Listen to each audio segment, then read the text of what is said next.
Let's turn now to Arthur Chen, who has a closer look at that jury selection process as it progresses today.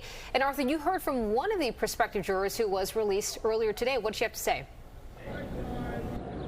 Bianca, we did hear from a juror, and we also spoke today to a jury expert. Both of them have very interesting insight. We begin with that juror you spoke of, who spoke of two very contrasting impressions the second she walked into the courtroom.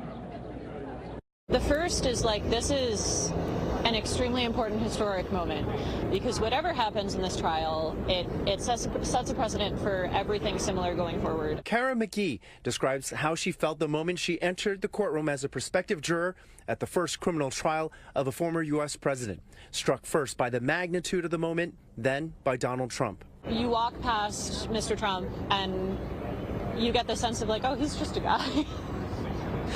You've seen him on TV and as this blown up public figure for so long, and you walk by and it's just another guy sitting in the courtroom. McGee was just one of the prospective jurors released on Tuesday because the expected length of the trial, 2 months, presents a scheduling conflict.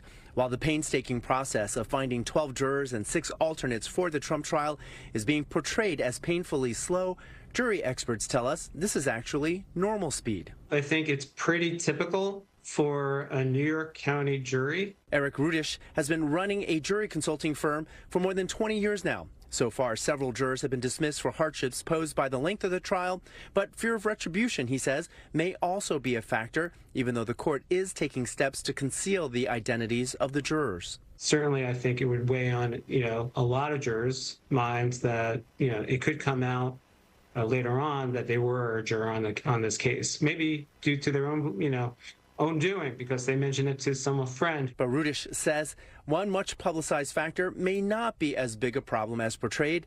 Many have mentioned the voters in Manhattan overwhelmingly vote Democrat. But sadly, he points out, plenty don't vote at all. Even though you have 80% who voted for Biden, you have a lot of folks in this venue and any venue that are, not politically, active, don't really care about politics.